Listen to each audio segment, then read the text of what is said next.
Getting a breakdown of what's going on today. Winds not as strong if you're in the valley. We're still tracking some very gusty conditions through canyon areas early on today in the foothills in Sierra. That's going to be a problem for us. Gusts have been up to 53 miles an hour in the Jarbo Gap area this morning, just over the last hour. Temperatures, meanwhile, high 70s to low or high 60s to low 70s in the valley this afternoon. Cooler than what we saw through your weekend. Winds up to around 15 miles an hour out of the northwest today, nowhere near as strong as the weekend. So that's good news.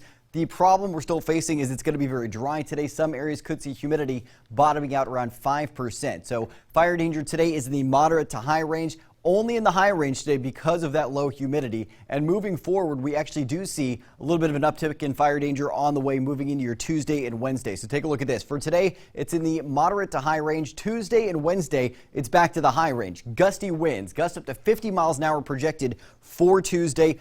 35-mile-an-hour gusts on Wednesday, so it's staying very windy out there through the middle of the week. And then finally, seeing winds diminishing overnight Wednesday into Thursday. That leaves us with low fire danger returning late this week. That's good news. Now, the red flag warning is still in effect through 11 a.m. this morning. The big issue for us today in the valley is the low humidity. Still seeing gusty winds, though, in portions of the canyons of the foothills and Sierra this morning. That's a problem for us right now. That looks to be diminishing through the day. Humidity starting out fairly low, 38% right now for Oroville. That's a little better for the recovery than what we've seen the last several mornings, but still below 20% in Redding early on today. Low humidity means it's very easy for fires to start. That's something we're dealing with. Meanwhile, winds out of the north up to 10 miles an hour right now in Corning, 12 miles an hour in Redding. In Redding, this is about the extent of what we've seen for winds overnight. Corning has seen gusts a little stronger than that. Willows has seen a gust of around 20 miles an hour earlier.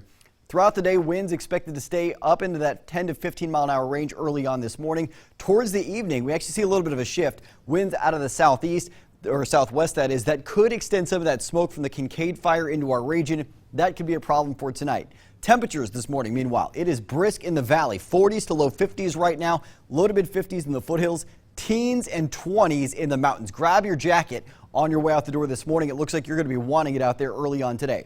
Satellite and radar showing clear skies overhead right now. Your hyperlocal futurecast showing sunshine on the way over the next several days. Unfortunately, no rain in sight. We would absolutely love to see some rain on the way. It's just not in the cards for our neck of the woods. As we move forward in your forecast, temperatures this afternoon topping out in the high 60s to low 70s in the valley, ending up in the 50s to 60s in the mountains today, and ahead in your Storm Tracker 7-day forecast where your weekend is always in view. 71 degrees for today in Chico, 67 degrees tomorrow, 68 degrees on Wednesday. So cooling down, but strong winds. Could see winds up to 50 miles an hour Tuesday, 35-mile-an-hour gusts on Wednesday. Finally seeing winds diminishing as we head towards your Thursday forecast for Halloween. Temperatures at that point in the low 70s. Redding very similar, 72 degrees for today, down to the low to mid 60s on Tuesday, mid to high 60s on Wednesday, then back to the mid 70s with lighter winds on Thursday. Temperatures mostly bottoming out in the 30s over the next several days, although it will be a little bit of an issue. We're going to be tracking those strong winds, and that could keep some areas a bit warmer overnight. We're going to watch that very closely. Heading towards your weekend, we're warming back into the mid-70s Friday through Sunday of your extended forecast with very mild conditions on tap for your weekend.